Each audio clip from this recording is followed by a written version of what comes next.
Alors aujourd'hui, on va s'intéresser au message du Dalai Lama, un message très simple mais hyper profond sur le bonheur et sur qui on est vraiment.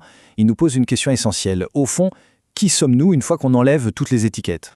Et pour commencer, il y a cette phrase, cette citation de lui qui est assez déroutante. Il dit « Si je pensais je suis le Dalai Lama, je créerais une prison pour moi-même ». C'est fou, non? L'idée que son propre titre, si prestigieux, soit vu comme une prison. Et c'est vraiment ça le fil rouge de sa pensée. Comment nos rôles, nos statuts finissent par nous enfermer.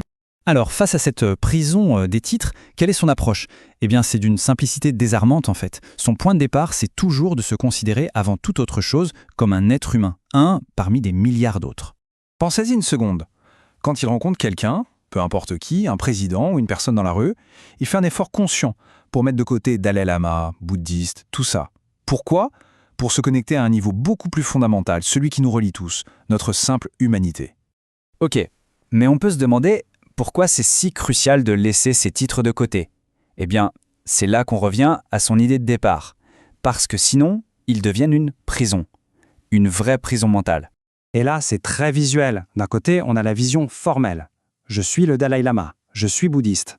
Ça met l'accent sur ce qui nous sépare. Ça érige des murs. Et de l'autre côté, la vision humaine. Je suis comme eux, nous sommes pareils. Là, on se concentre sur ce qui nous rassemble. On construit des ponts. C'est un changement total de logiciel mental, en fait. Et les conséquences de s'enfermer dans ce rôle formel, elles sont bien réelles et pas très joyeuses. Ça crée un fossé, une distance immédiate avec les autres. La méfiance pointe le bout de son nez et la communication devient impossible, ou en tout cas pas authentique. On se retrouve à jouer un rôle, à avoir une posture. C'est juste épuisant et ça sonne faux. En plus, son argument est super pragmatique. Il dit en gros, écoutez, ça fait des siècles qu'on s'accroche à toutes ces formalités. Est-ce que ça a rendu le monde meilleur? Est-ce que les gens sont plus heureux? Non. Alors, pourquoi on continue? Il est peut-être temps d'adopter une approche qui fonctionne, une approche plus simple et plus directe. Bon, alors, c'est quoi le fondement de cette nouvelle approche? C'est une vérité toute simple, une vérité qu'on oublie tout le temps, ce qu'on a tous en commun. 8 milliards, c'est énorme. 8 milliards d'êtres humains sur Terre. Et au fond, qu'est-ce que veulent ces 8 milliards de personnes? La même chose. Absolument la même chose. Être heureux et ne pas souffrir.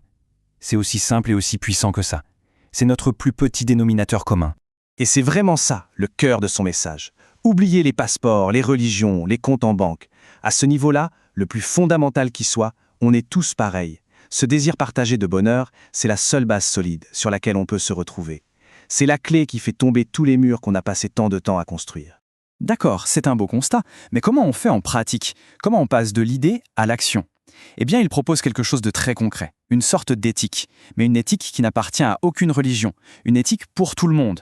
Et ce chemin qu'il nous propose, il est vraiment simple à comprendre. Pas besoin de lire des tonnes de livres. Il s'agit de cultiver des choses de base. Être bienveillant, être radicalement honnête, rester ouvert aux autres, et la règle d'or bien sûr, ne faire de mal à personne. Et il insiste vraiment là-dessus. Attention, ce n'est pas du bouddhisme. Ce ne sont pas des commandements religieux. Non. Ce sont juste des qualités humaines. Des qualités que tout le monde peut développer. C'est une éthique séculaire, une éthique pour nous tous, les 8 milliards. Ok, mais quel est le bénéfice de tout ça au quotidien? Qu'est-ce qu'on y gagne? La réponse est simple, la confiance. Pour lui, la confiance, c'est la véritable monnaie d'échange entre les êtres humains. C'est la chose la plus précieuse. Et les bénéfices, on les ressent tout de suite. Quand on agit avec un cœur ouvert, avec connecté, on trouve une forme de paix intérieure. Fini le besoin de faire semblant, de se cacher, on peut juste être soi. Et c'est cette authenticité qui génère la confiance. Du coup, l'anxiété, la peur des autres, tout ça commence à s'apaiser. Parce que l'inverse est tout aussi vrai, et c'est un cercle vicieux terrible. Tout commence par le doute. Le doute nourrit la peur. Et la peur, la peur, c'est souvent ce qui mène à la haine. C'est la mécanique inverse du cercle de la confiance. D'un côté la paix, de l'autre la haine. Au final, tout ça nous ramène à une seule chose, l'outil le plus incroyable qu'on possède. Et bien sûr, la responsabilité qui en découle.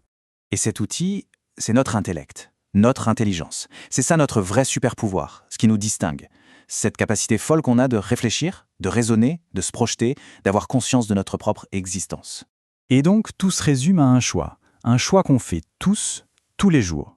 Est-ce qu'on utilise cette intelligence de façon constructive pour créer du bonheur, pour bâtir de la confiance, pour essayer de surmonter la souffrance? Ou est-ce qu'on la gaspille en l'utilisant pour créer du doute, de l'inquiétude, des préjugés? Et on va terminer là-dessus avec cette question qui est en fait très personnelle. Parce que ce message du Dalai Lama, ce n'est pas juste une belle philosophie à encadrer. C'est une invitation directe à l'introspection. Une invitation à se demander comment est-ce que j'utilise mon esprit là, maintenant ? Est-ce que je l'utilise pour construire du bonheur ou pour générer de l'inquiétude ?